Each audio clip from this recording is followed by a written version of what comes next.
On poursuit dans la thématique des valeurs. Puis, je suis contente, ils ont parlé beaucoup d'unité, la force de l'unité. Aujourd'hui, on va aller un petit peu plus loin que l'unité. On va parler de l'union, qui est une valeur ici à notre Église qu'on tend à développer, l'union. On va voir à quoi ça ressemble de vivre l'union. Corps, âme, esprit, dans les 3 dimensions aussi. Et c'est plus que l'unité parce que ça nous parle du fait d'être un. Dans le mot union, il y a le mot un. Puis c'est la prière que Jésus a fait dans Jean 17, 22-23 en disant « Je leur ai donné la gloire que tu m'as donnée afin qu'ils soient un, comme nous sommes un. » Il parlait au Père. Il dit « Moi en eux et toi en moi, afin qu'ils soient ensemble parfaitement un et que le monde connaisse que tu m'as envoyé et que tu les as aimés comme tu m'as aimé. » Donc, c'était la prière de Jésus qu'on soit un. Puis, l'union, dans le fond, dans la dimension du corps, OK, ça nous parle du fait d'être ensemble. OK, dans la dimension de l'âme, c'est le fait de communier ensemble. Et dans la dimension de l'esprit, c'est de communier ensemble avec Dieu. Donc, c'est les 3 dimensions qu'on tend à développer ici à l'Église. Puis on va voir c'est quoi l'objectif de ça aussi, parce que c'est bien beau d'avoir des beaux discours, mais on veut savoir qu'est-ce que ça donne en bout de ligne. OK? L'union, OK? C'est ce que Adam vivait dans le jardin d'Éden. OK? Quand il était dans une relation parfaite avec le Père, était dans une communion parfaite avec le Père, puis aussi avec Ève, parce que tant qu'il n'y avait pas Ève, Adam était incomplet, il se sentait seul. Donc Dieu a créé Ève et c'est là que Adam vivait dans une communion parfaite avec Dieu le Père, mais aussi avec son prochain. Puis qu'est-ce qui est ressorti de cette communion-là? Eh bien, c'est la reproduction. Bon, on sait que lui et Ève se sont reproduits pour remplir la terre. Mais à partir du moment où est-ce que le péché est entré dans l'homme, eh bien, c'est là que cette communion dans la dimension de l'esprit a été brisée. Donc oui, l'homme a continué de se reproduire, mais spirituellement, il était stérile. Donc, c'est pour ça que Jésus, lorsqu'il est venu pour rétablir ce mandat-là de l'homme de se reproduire spirituellement. Et ça, c'est seulement possible par sa communion avec Dieu, mais aussi les uns avec les autres. OK? C'est ça que Jésus a incarné lorsqu'il était sur la terre. Il était un avec le Père, mais il était un aussi avec la communauté de disciples et de croyants qui s'est formée autour de lui. OK? Puis, c'est le même modèle que les disciples, les apôtres de la première Église ont observé aussi. La Bible nous dit, dans Acte 2, 19, « Ils étaient chaque jour tous ensemble, assidus au temple. » Donc, la dimension du corps, ils étaient ensemble. Ils rompaient le pain dans les maisons et prenaient leur nourriture avec joie et simplicité de cœur. Donc, il y avait une communion fraternelle ensemble, une connexion cœur à cœur, louant Dieu. Donc, ils faisaient tout ça. Pourquoi? C'était dans un même objectif d'adorer Dieu, d'élever Dieu. C'était pour la gloire de Dieu. Et ça dit que à cause de ça, ils trouvaient grâce auprès de tout le peuple et le Seigneur ajoutait à l'Église ceux qui étaient sauvés. Donc, c'était un témoignage, leur union avec Dieu qui produisait l'union les uns avec les autres, faisait d'eux un témoignage qui amenait les gens à croire en Jésus. Donc, Dieu ajoutait à l'Église ceux qui étaient sauvés. Donc, comment est-ce que nous, on peut tendre à l'incarner ici à l'Église d'une façon concrète? Parce qu'on peut lire des beaux passages d'Écriture, mais comment est-ce qu'on peut l'appliquer d'une façon concrète? Je pense que c'est déjà très simple dans ce passage-là. Mais premièrement, c'est en favorisant l'union fraternelle, OK? La fraternité. On a besoin en tant que gens d'Église, d'apprendre à se connaître, de créer des relations cœur à cœur, c'est important.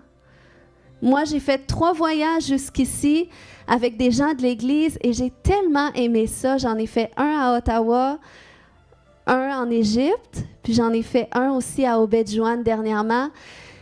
Les gens sont toujours surpris, ils ne pensent pas que je suis drôle.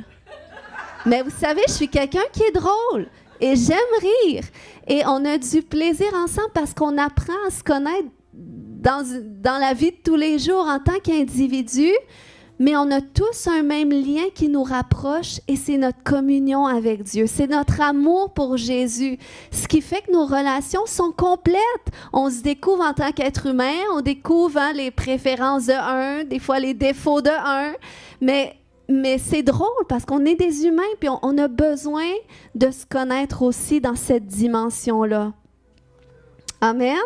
Fait que je vous encourage à le faire aussi. Je vous encourage, puis je sais qu'il y a déjà des gens ici à cette église qui s'invitent entre eux, qui font des activités entre eux. Continuez de le faire, puis invitez des nouvelles personnes aussi. Puis si vous aimeriez être invité, bien mentionnez-le aussi. Dites, bien moi j'aimerais ça. Parce que l'église, ça sert à ça. Ça sert à créer des connexions. OK? Puis comment est-ce qu'on peut grandir aussi dans la communion avec l'Esprit de Dieu, parce que ça, c'est un point qui est important aussi, OK? Parce que notre union découle normalement de notre union avec Dieu. C'est ce qui va faire qu'on va chercher à être unis ensemble. Puis, l'autre point ce matin, c'est en venant avec objectif commun de se donner à Dieu. Si lorsqu'on vient à l'Église, notre objectif commun, c'est de se donner à Dieu, eh bien, c'est comme ça qu'on va vivre la dimension de l'Esprit ensemble. C'est comme ça qu'on va vivre Dieu au milieu de nous. Et on a besoin de ça. Parce qu'on peut avoir la communion fraternelle, hein, on peut avoir les connexions cœur à cœur, mais si on n'a pas la connexion avec l'Esprit de Dieu ensemble aussi, il nous manque quelque chose. On a besoin de vivre cette dimension-là.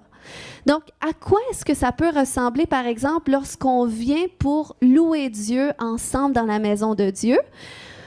Puis, je suis contente de partager ça ce matin parce que il y a pour certaines personnes que le temps de louange, ça peut être inconfortable. Tu vois des gens faire des grands gestes, tu vois des gens chanter super fort, bouger tous les côtés, puis il y a d'autres personnes qui ne bougent pas du tout, il y a d'autres personnes qui trouvent ça long. Mais comment est-ce qu'on peut parvenir à cet endroit de vivre une louange qui va nous amener à expérimenter Dieu? Eh bien, c'est lorsqu'on réalise, OK, puis je reviens sur un point que notre invité, le prophète Paul, avait partagé. Il disait que souvent, lorsqu'on vient louer Dieu dans l'Église, on le fait pour nous-mêmes. Puis là, il y en a qui étaient choqués. Ils disaient, oui, mais moi, j'aime ça, la louange, puis tout ça. Il y a des gens qui ont mal interprété, puis j'aimerais l'expliquer parce que ça fait du sens avec ce que je vais vous dire. Quand tu viens louer Dieu, en fonction de si ça te tente de le louer, de comment est-ce que tu te sens, de tes préférences, des chants que tu aimes, de ton style de chant. Il y a différentes cultures dans l'Église, donc on a tous des préférences. Mais si c'est ça qui prédomine quand tu viens dans la louange, eh bien là, dans le fond, tu ne vivras pas une louange dans la dimension de l'esprit. Tu demeures dans la dimension de ton âme, de qu'est-ce que ton corps et ton âme cherchent. Puis oui, ça peut te procurer du bien parce que quand chacun est chez soi, on va écouter nos préférences, on va louer Dieu selon nos préférences. Mais quand on vient ensemble, notre objectif commun, ça devrait être de tout mettre ça de côté puis de dire, Seigneur, je viens tel que je suis pour me donner entièrement à toi. Donc, je veux te donner le meilleur qui soit de moi, la meilleure louange qui ne dépend pas de mes préférences, qui ne dépend pas de mon style de musique ou de si ça me tente ou non, mais qui dépend seulement de toi. Dans le fond, c'est comme si tu viens le louer avec un cœur complètement dédié à lui. Vous savez, lorsqu'on était à Obed-Joanne, la majorité des chants, bon, j'ai su qu'il y avait des chants d'Afrique qui ont fait, j'étais surpris, ou des chants, bon, ça, j'étais moins surpris vu l'âge de ceux qui ont fait les chants, mais j'ai vu que c'était des vieux chants, bon, je ne dis pas qu'il y avait des vieux avec nous, mais c'était des chants chrétiens qui datent de plusieurs années, qui était connu par certaines personnes qui étaient dans le groupe. Mais, par exemple, moi, je connaissais, bon, il y a peut-être un chant que je connaissais, mais il y a beaucoup de chants qui chantaient aussi dans leur langue, en Atikamekw. Donc, la majorité des chants, on ne comprenait pas. Mais est-ce que c'est important lorsque tu te dis « je viens pour adorer Dieu ». Donc, ça veut dire que peu importe qu'est-ce que tu entends, tu vas offrir ton propre sacrifice de louange à Dieu. Tu vas élever tes propres paroles vers le trône de Dieu. Tu vas exprimer avec ton corps la louange que ça tente d'exprimer à Dieu, pas en fonction de l'atmosphère. Parce que tu comprends que c'est toi qui va faire en sorte que l'atmosphère va être différente, que la présence de Dieu va venir. Donc, c'est comme ça qu'on doit venir adorer Dieu. C'est ce qui va faire la différence. C'est ce qui va faire que lorsqu'on va louer Dieu, on va parvenir à cette communion de l'Esprit où est-ce qu'on va recevoir de lui, où est-ce que des bénédictions qui vont être au ciel, qui vont commencer à tomber sur la terre. C'est là qu'on peut commencer à expérimenter des guérisons. C'est là qu'on peut commencer à expérimenter des délivrances ou des percées. Regardez Paul et Silas. Lorsqu'ils s'étaient fait abattre parce qu'ils avaient fait une délivrance sur la place publique, puis c'était pas bienvenu, ils ont été, se sont fait ruer de coups et jetés dans une prison. Leur corps et leur âme, pensez-vous qu'ils avaient envie de louer Dieu? Non, ils avaient sûrement envie de pleurer. Bon, je ne sais pas, c'était des hommes quand même. Mais qu'est-ce qu'ils ont fait? C'est qu'au beau milieu de la nuit, ils ont commencé à élever des louanges à Dieu. Ils ont commencé à remplir l'atmosphère d'une louange qui venait de leur cœur, ce qui a fait en sorte que les verrous des serrures des portes de prison ont commencé à éclater. Et c'est là que le salut, la délivrance a éclaté, non seulement pour eux, mais pour les gens aussi, tous les prisonniers et même certaines personnes ont commencé à expérimenter le salut. Donc ça, c'est la puissance d'une louange qui vient de l'Esprit. Quand Jésus dit « Je viens me chercher des adorateurs en esprit et en vérité », parce que ça doit passer par le cœur. C'est par le cœur que tu connectes à l'Esprit de Dieu. Et ça se développe. Ça n'a pas toujours été naturel pour moi. Je me souviens quand j'étais allée en Égypte, j'étais avec le ministère qui s'appelle Watchmen for the Nations. Puis ça, c'est un ministère où est-ce qu'ils se déplacent dans différents endroits dans les nations. Puis eux, leur stratégie, c'est de bâtir des hôtels d'adoration à Dieu. Donc, ils vont réunir les nations de la place, puis ils vont passer des heures et des heures et des heures dans la louange. Donc, la majorité de ce que tu fais avec eux, c'est adorer Dieu. Puis je me souviens en Égypte, à un moment donné, ça faisait déjà plusieurs heures qu'on louait. Puis là, je dis à Dieu, tu sais, je suis honnête avec Dieu. Je dis, il me semble que là, je suis correcte. Il me semble que là, j'ai reçu, tu m'as parlé, j'ai senti ta présence, on a vécu du bon temps. Pour moi, ce serait correct. Mais je savais qu'il y avait encore des longues heures qui étaient devant moi. Mais le Seigneur, j'entends sa petite voix qui me dit, « OK, ça c'est ta limite à toi. Mais là, maintenant, je veux que tu dépasses cette limite-là. » Fait que là, j'ai juste poursuivi. Puis c'est par l'esprit, parce qu'à un moment donné, ton corps, tu ne sais plus comment le louer. J'ai levé les mains, je me suis mis à genoux, j'ai dansé, j'ai fait toutes les danses. Puis ton âme, à un moment donné, te dit tout ce que tu avais à dire. Mais non, le Seigneur dit, OK, maintenant, là, je veux que tu y ailles vraiment par l'Esprit.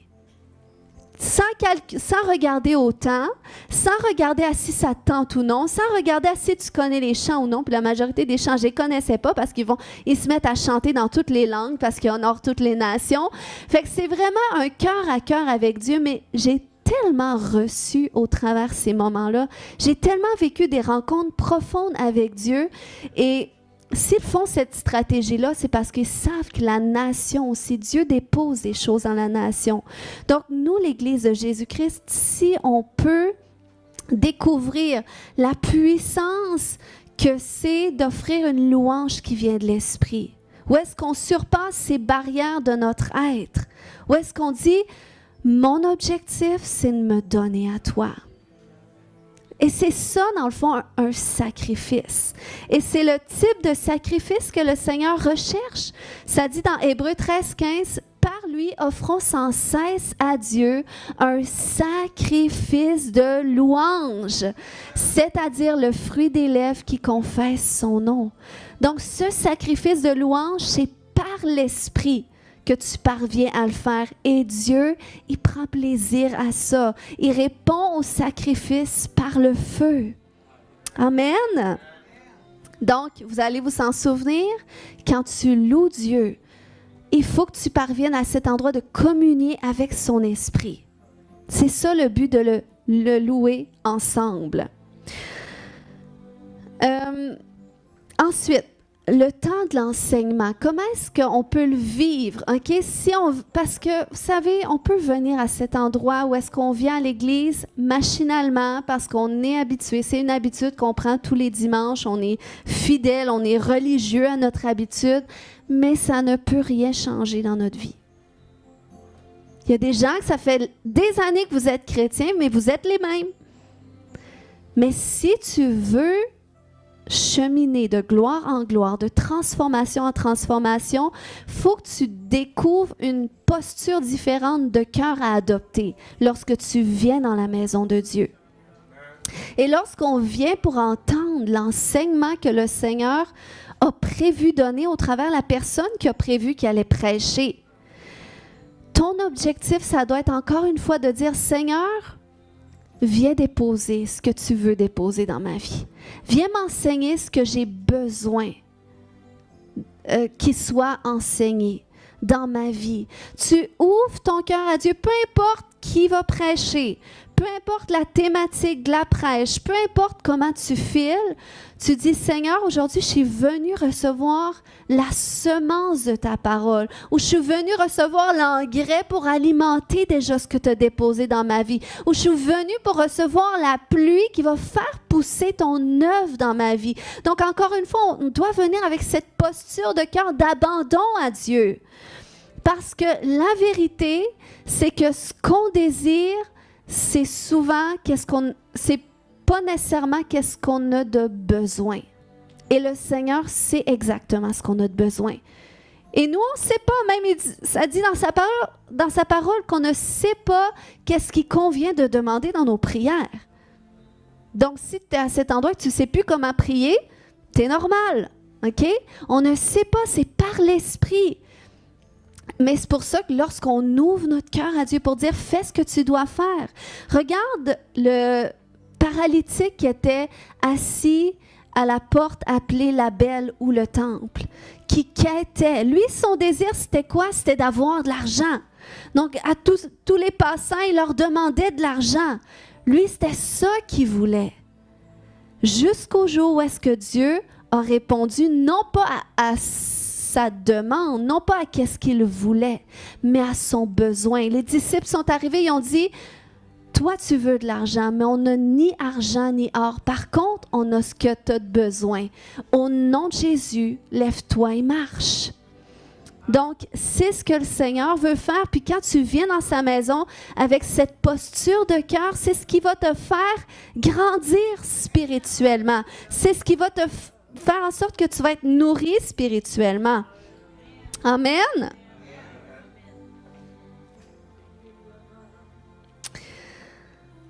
Maintenant, lorsqu'on vient prier ensemble, c'est la même chose. Notre objectif, ça devrait être de vivre un cœur à cœur avec Dieu.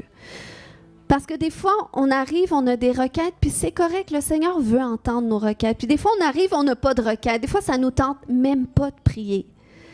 Mais encore une fois, on doit pousser un peu à une autre dimension, à un autre niveau où est-ce qu'on dit, Seigneur, je veux simplement que ton cœur s'aligne avec le mien. Je veux que mon cœur s'aligne avec le tien, puis déverse ce que tu veux déverser. Prie ce que tu veux prier au travers de ma bouche. Et c'est lorsqu'on le fait que Dieu va agir au-delà de qu'est-ce qu'on pensait et qu'est-ce qu'on imaginait. Parce que là, on prie plus seulement en fonction de notre âme, de la volonté de notre âme, mais on prie en alignement avec l'Esprit de Dieu. Amen. Vous savez, Ceux qui viennent les jeudis de prière savent qu'on vit des temps phénoménaux. Je ne sais pas, il y a un flot de l'esprit quand on est les jeudis. Moi, je me prépare jamais. C'est moi qui anime la prière les jeudis. Je me prépare rien du tout. Parce que c'est comme si c'est le petit moment où est-ce que je dis, Saint-Esprit, prie ce que tu veux. Puis, quand j'arrive, je prends le micro, j'ouvre la bouche. Il y a des sujets qui me viennent comme ça. Il y a un flot prophétique qui est là. Puis, je sais que ça vient. Parce qu'encore une fois, savez-vous, OK, la vérité de ceux qui viennent les jeudis de prière, c'est que notre corps et notre âme auraient resté à la maison. Mais on vient par l'esprit. Donc, c'est un sacrifice qu'on est là. Et vu que c'est un sacrifice, Dieu n'a pas le choix de répondre. Par le feu, ça lui plaît. Donc, il descend, il se manifeste, il nous visite, il répond même à nos prières. Il y a des témoignages qu'on entend les jeudis que vous n'entendez pas les dimanches parce qu'on sait ensemble, on a prié pour telle chose, on a parlé dans la vie d'une personne pour telle chose, puis Dieu se manifeste. Et c'est ça qui plaît à Dieu. Amen. Donc, je pense que si les dimanches, on est à cet endroit où est-ce qu'on expérimente peu Dieu, parce que des fois, ça arrive, hein? On dirait que des fois, il y a des dimanches, c'est relax. On dirait que Dieu n'a pas beaucoup bougé. Mais c'est parce qu'il y a beaucoup d'entre nous qu'on vient par habitude et non pour dire « Seigneur, me voici, fais ce que tu veux ». On ne vient pas comme des sacrifices vivants. Des fois, si on vient par habitude, des fois, c'est des sacrifices morts. C'est comme, t'es habitué, dimanche, église. Mais c'est pas ça qui va faire en sorte que tu vas vivre vraiment une transformation profonde, qui va porter du fruit dans ta vie. Le Seigneur dit que lorsqu'on est en lui, on devient pas des pierres qui sont mortes, mais des pierres vivantes. Puis lorsqu'on vient ensemble, qu'on s'unit ensemble, c'est comme ça qu'on vient qu'à former une maison spirituelle qui s'édifie, qui grandit. Ça nous dit ça dans 1 Pierre 2,5 qui dit « En venant à lui, vous aussi, vous êtes devenus des pierres vivantes. Édifiez-vous mutuellement pour former un temple spirituel.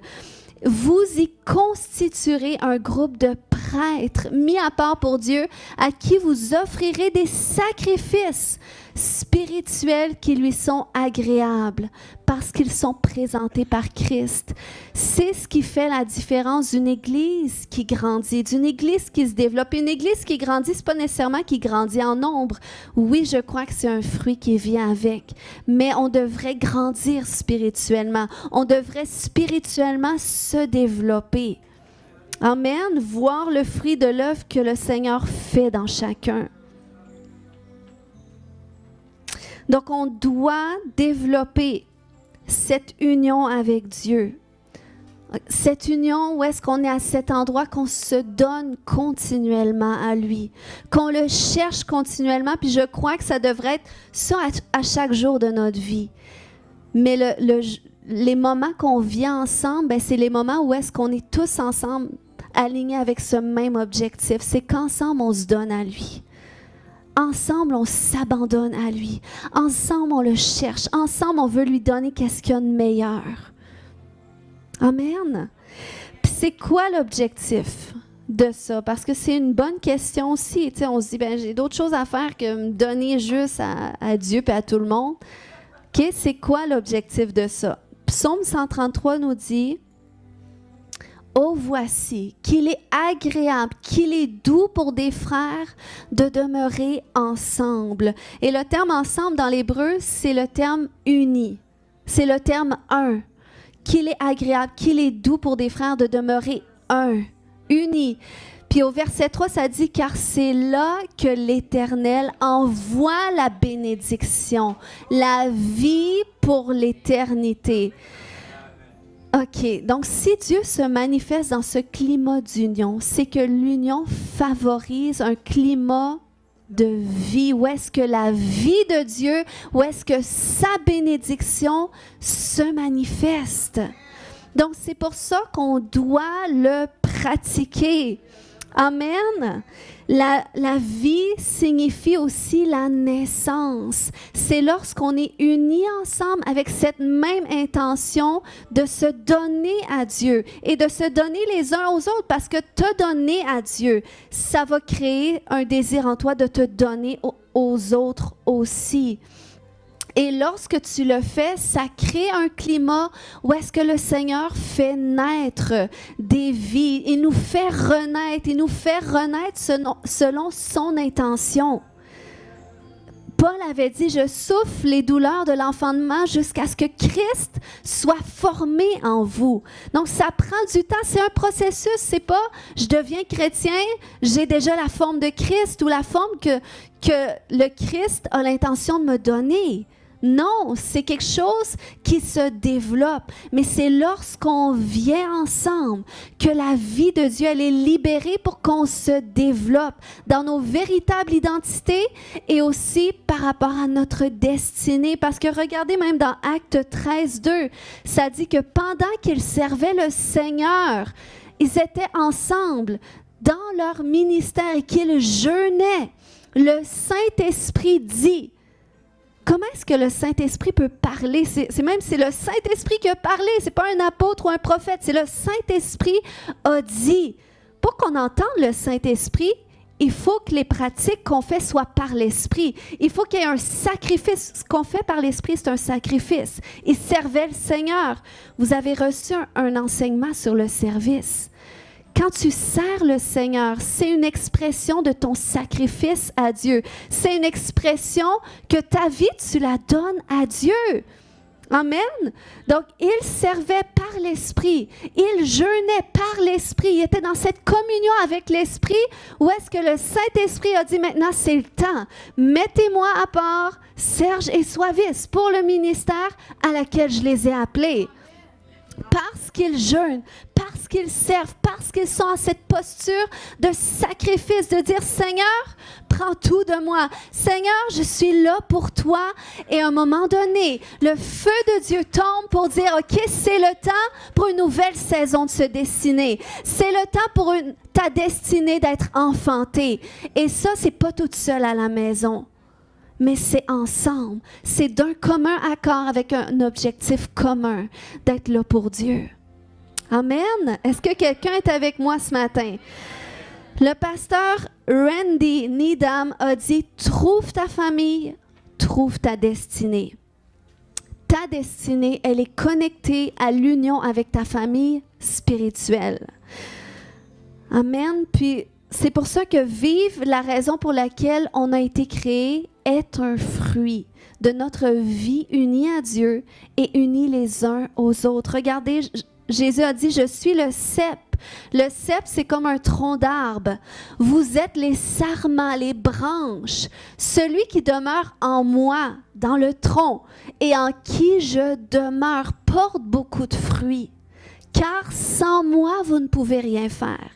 Donc, ça veut dire que si tu n'es pas uni à Dieu, puis les uns aux autres, parce qu'on sait, un arbre, ça n'a pas qu'une branche, ça a plusieurs branches et elles sont toutes connectées ensemble, sur le même tronc. Tu vas pouvoir faire des choses quand même, mais seulement avec une portée humaine. Tandis que si tu es uni à Dieu le Père, uni à ta famille spirituelle, ce que tu fais, ça va avoir une portée éternelle. Parce que c'est ça, hein, quand il dit, c'est là que Dieu envoie la vie et la bénédiction pour l'éternité. Fait que non seulement toi, tu vas être béni par ça, mais aussi les environnements où est-ce que Dieu t'a positionné, ta famille, ton lieu de travail, à l'extérieur de toi va être béni aussi. Parce que le fruit n'est pas juste pour toi. Parce que le fruit qu'on est destiné à porter, c'est un fruit qui se reproduit chez les autres. OK? C'est ça la vie. La vie, c'est la reproduction. Le contraire de ça, c'est la stérilité. Donc, si tu veux marcher dans ce plan divin de Dieu pour ta vie, tu as besoin d'être connecté avec ta famille spirituelle. Amen. Tu n'as pas idée. Si tu peux comprendre cette puissance qu'il y a de choisir de t'unir, non seulement avec Dieu, mais avec la famille que Dieu t'a placée, Vois même ta famille à l'étranger commencer à être bénie. À cause de cela, on a entendu le témoignage de notre sœur Alliance, comme de quoi qu'elle a été chrétienne dans sa famille longtemps, toute seule. Mais c'est lorsqu'elle est venue ici, qu'elle s'est connectée avec la famille que Dieu lui a donnée. Et elle s'est vraiment connectée. C'est là que le Seigneur a commencé à envoyer la bénédiction et la vie. Sa famille, alors qu'elle est au pays aujourd'hui, à l'heure actuelle, ils sont tous convertis à Dieu. Ils sont baptisés et certains ont commencé à servir Dieu dans l'Église. Puis elle ne comprend pas, elle dit, mais Seigneur, tu n'aurais pas pu le faire quand j'étais encore au pays, moi qui étais persécutée par ma famille. Mais tu vois, lorsque Dieu te connecte avec lui, mais aussi avec la famille spirituelle avec laquelle tu es destiné de marcher dans cette saison de ta vie. Ta famille n'aura pas le choix d'être bénie par ça. Amen. Regardez Joseph dans la parole de Dieu. Parce qu'il était uni à Dieu. La Bible dit dans Genèse 39, 5 que dès que Potiphar l'eut établi responsable de sa maison et de tous ses biens, l'Éternel bénit la maison de cet Égyptien à cause de Joseph. Et la bénédiction, dis avec moi, bénédiction de l'Éternel reposa sur tous ses biens. Que ce soit à la maison, que ce soit au champ. Donc, tu vois, même le territoire a besoin que l'Église comprenne cette dimension d'union pour que sa destinée aussi soit restaurée. Parce que Dieu parle sur les territoires aussi. Il parle sur les nations une destinée. Et c'est à nous, l'Église de Jésus-Christ, à qui Dieu a donné les clés du royaume des cieux, l'autorité sur la terre de renverser les plans de l'ennemi et rétablir les plans de Dieu. C'est nous qui pouvons rétablir aussi la bénédiction sur une nation. Regardez juste Métabetchouan, c'est un témoignage. On est une petite ville, à peine 5000 habitants. Mais elle est dans une émergence considérable. Elle se développe, les infrastructures, les entreprises qui se développent, plein de nouveaux arrivants. Même Paul, notre ami qui était ici, il dit « Je ne comprends même pas qu'est-ce que les Africains font ici. » Il dit « Même moi, en Europe, dans mon église, il n'y avait pas autant d'Africains. » Mais on a une terre, c'est la bénédiction et la vie qui est ici. Je sais que c'est à cause de l'Église, à cause des prières que nous élevons, à cause des louanges que nous élevons vers le trône de Dieu. Et moi, ça ne me dérange pas si on est 3 personnes qui comprennent cette dimension d'adorer par l'Esprit. Parce que je me dis que même les 3 personnes qui comprennent cela, ils ont le pouvoir de débloquer le ciel sur la terre. Amen. Mais si tout le monde, on peut capter cela, vous ne serez pas seulement spectateurs des bénédictions et des témoignages des autres, mais vous allez commencer aussi à vivre vos propres témoignages, à dire, c'est vrai, depuis que j'ai choisi vraiment de me connecter avec la famille où est-ce que Dieu m'a placé, ma mère au pays, elle est guérie. Mon père a commencé à recevoir des soins pour sa condition de santé. Tu vas voir, ça, c'est les lois de la bénédiction et de la vie lorsque tu es uni. La Bible ne nous dit pas que Potiphar s'est converti à Dieu. Ça ne nous dit pas qu'il a renoncé, puis je suis allée en Égypte et il y a tout un paquet de dieux là-bas, des faux dieux. Les statues, c'est terrible. J'ai même vu le musée avec toutes les idoles et c'était quelque chose. J'avais hâte de sortir de là parce que spirituellement, c'était très chargé. Mais la Bible ne nous dit pas qu'il a renoncé à tout ça. Non, parce que il faut que tu comprennes que les lois de la bénédiction et de la vie ne dépendent pas nécessairement que les gens autour de toi se tournent vers Dieu.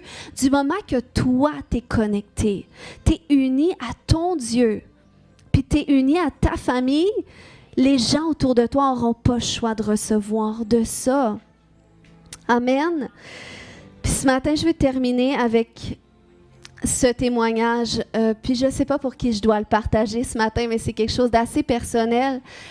Mais certains savaient un peu mon témoignage par rapport à mon père. Mon père a vécu une vie de débauche. Puis, quand j'ai rencontré Jésus, je me disais, enfin, Jésus va être la solution pour mon papa. Il va pouvoir être délivré de sa vie de débauche, rencontrer Jésus et tout ça.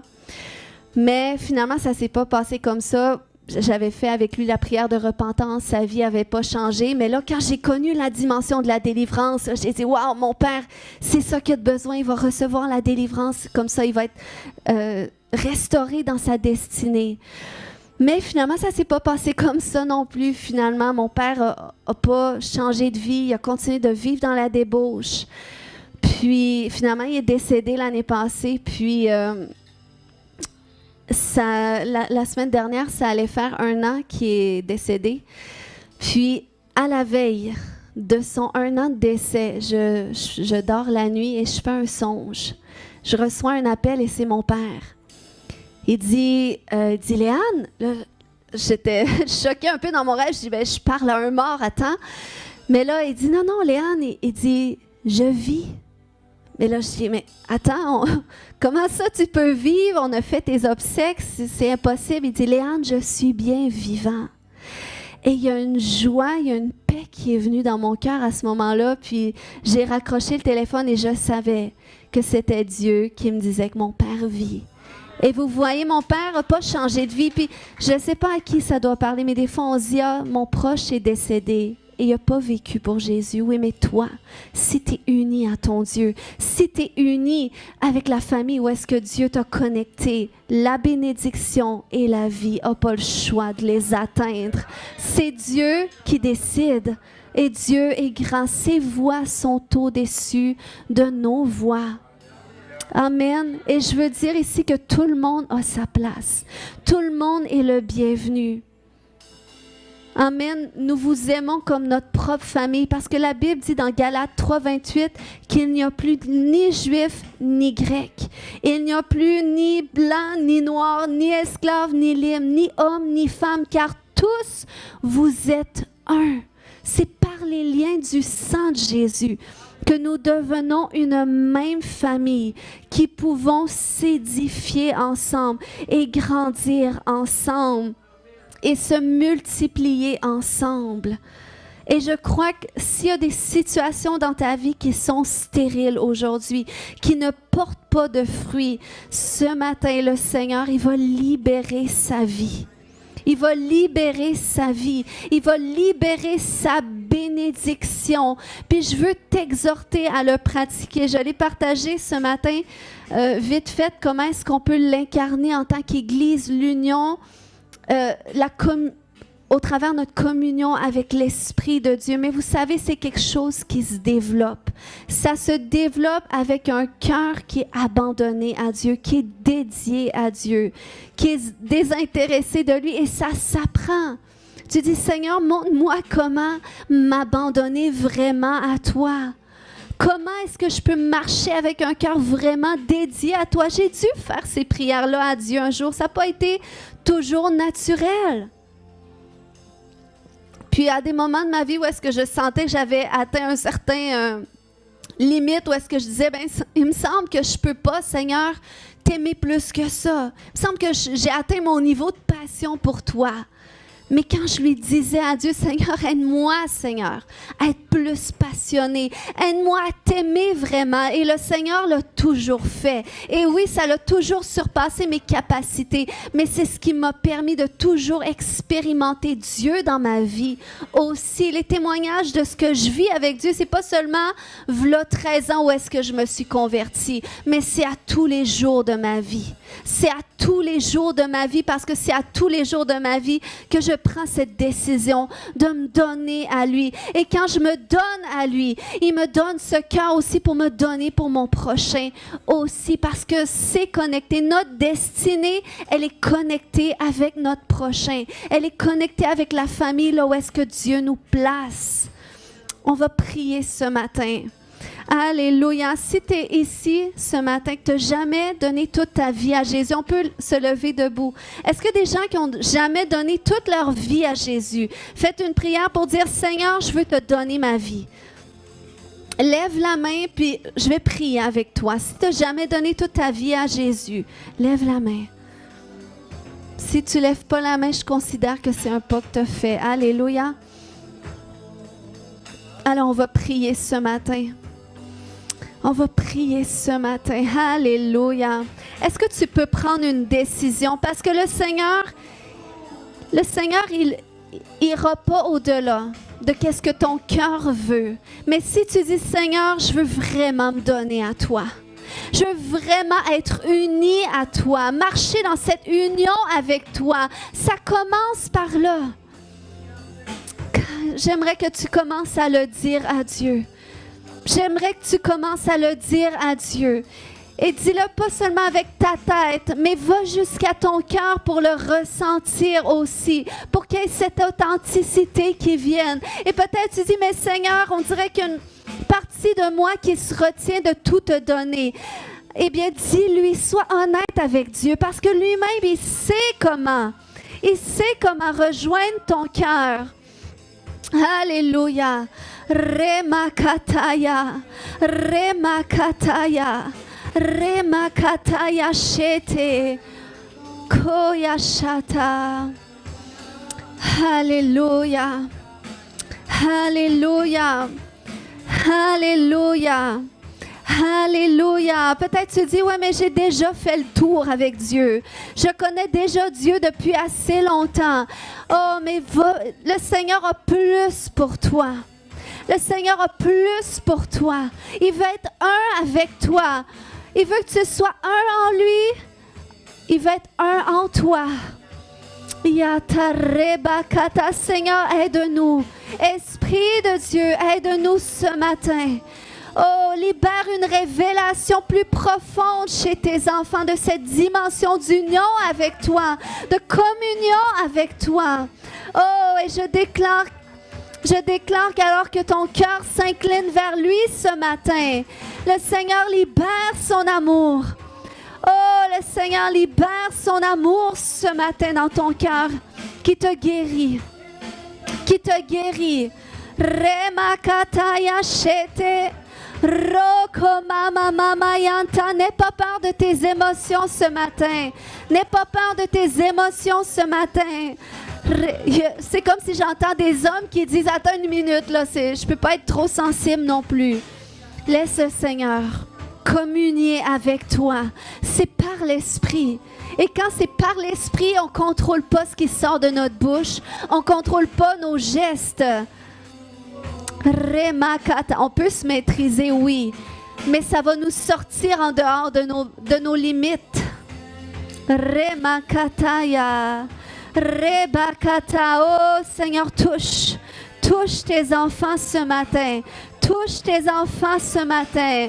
Rekamamamaya shante. Rekabata. Oh, tu sais, alléluia, oui, le ciel, c'est son trône. Mais c'est dans ton cœur qui veut siéger ce matin. C'est dans ton cœur que ça doit commencer. Rekabata. Oh Seigneur, viens siéger. Viens siéger dans nos cœurs ce matin par ton Esprit Saint. Unis-nous à Dieu ce matin, Esprit de Dieu. C'est toi qui confirmes que nous sommes enfants de Dieu. Reke, tu es l'esprit d'adoption. Tu es l'esprit qui dit, tu n'es plus orphelin. Tu n'es plus laissé à toi-même. Tu n'es plus seul. Rekebata, oh, alléluia, oh, alléluia, Kaya Shatamata, oh Seigneur, affirme tes enfants, affirme l'identité de tes enfants, affirme ce que tu dis d'eux. Rekemata Yashante, Rekebata, oh Jésus. Oh Jésus, Reke Baba Baba Bayante, Koya Shantata, Kaya Shonto, Kaya Torre Bebe.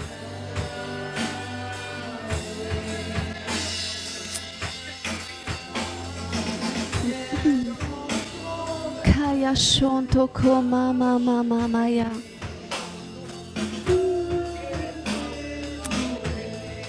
Alléluia. Amen. Alléluia. Ce matin, j'ai brisé toutes ces barrières, toutes ces peurs qui nous empêchent de vraiment communier avec Dieu, ces peurs de s'abandonner. Tu ne peux pas perdre la tête en t'abandonnant à Dieu, au contraire. Jésus a dit, celui qui voudra sauver sa vie la perdra, mais celui qui la perdra à cause de moi et de la bonne nouvelle la trouvera. C'est comme ça que tu vas trouver ta vie.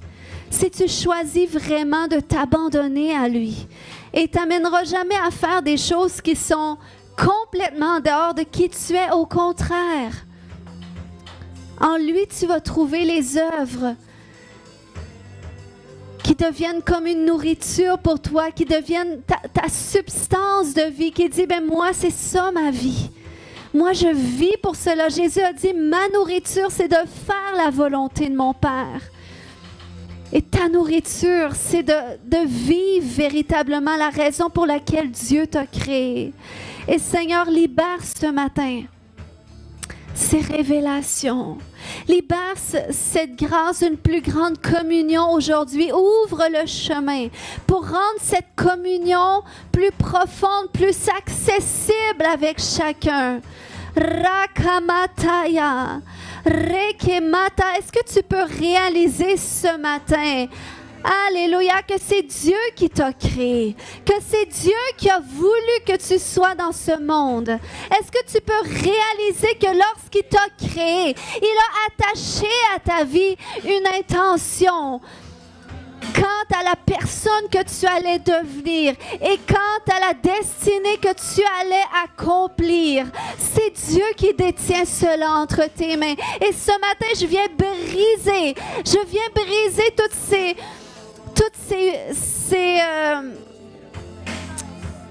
cette distance entre toi et Dieu qui t'empêche d'être plus proche de lui. Rekemata. Il y a certaines personnes dans ce lieu. L'ennemi vous a fait croire que ce péché, c'est ce qui vous empêche. Mais Jésus dit, je suis mort pour ça. Je suis mort pour ça. Viens plus près de moi. Viens plus près de moi et tu vas voir même. Les liens attachés à ces désirs vont se détacher de toi. Remakataya shete. Je brise ces voiles ce matin devant tes yeux qui t'empêchent de voir le Seigneur plus près de toi. Kaya shete. Rebata, tu recouvres la vue, tu recouvres la vue, tu recouvres la vue. Rekamata yashata, yeta rebakata. Alléluia. Alléluia. Si tu es dans ce lieu, tu sens que le Seigneur fait une œuvre dans ta vie, tu peux venir devant ce matin. Ou si tu sens que le Seigneur est en train de te toucher par rapport à quelque chose où tu aimerais peut-être. Tu dis, je sens qu'il y a un blocage qui m'empêche d'aller plus loin. Je vais t'inviter ce matin. Viens devant, on va prier avec toi. L'équipe de prière va venir aussi. Kaya Shante, Rebakatada.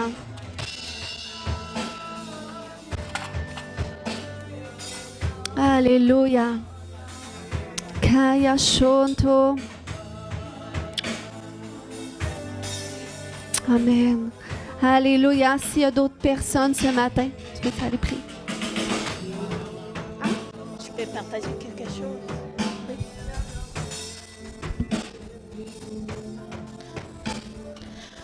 Pasteur a invité les gens qui sentent qu'il faut qu'ils viennent.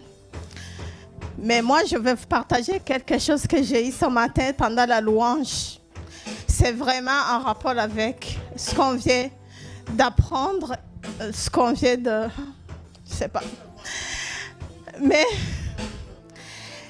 quand on chantait la chanson de monter devant le trône, j'ai vu devant le trône la personne qui est assise devant le trône, qu'on chantait, Dieu, déchirez les choses qui vous condamnent, déchirez les choses qui m'ont condamné. J'entendais une voix qui me disait, montez sur le trône, il y a un accusateur qui a amené beaucoup de documents sur vous. Ça se peut que c'est sur vos familles, sur vos enfants, sur nous. Mais l'acte que je fais, c'est déchirer. Prenez ça devant la louange quand vous montez. Que le Seigneur est en train de déchirer. Vous pouvez venir, je ne sais pas, il y a les condamnations peut-être dans vos familles. Il y a des condamnations que vous savez sur vos enfants qui sont là, que le diable accuse tout le temps. Mais là, il dit que là, pendant la louange, je déchire. Je dis, Seigneur, merci parce que je prends pour moi. Ça fait un bout compris. Pour les condamnations dans nos familles, je dis, Seigneur, je veux que tu me montres que c'est déchiré. Aujourd'hui, je l'ai vu. Déchiré. Pour vos familles, venez. Il est en train de déchirer. Si tu sais qu'il y a quelque chose que tu dis, Seigneur, tu es sur le trône et je sais que tu vas déchirer aujourd'hui. Il est là, il est en train de déchirer. N'ayez pas peur, c'est pour vous, c'est pour moi, c'est pour tout le monde. C'était ça que je voulais partager. Vraiment, j'ai vu déchirer. C'est pour vous, c'est pour nous. Merci.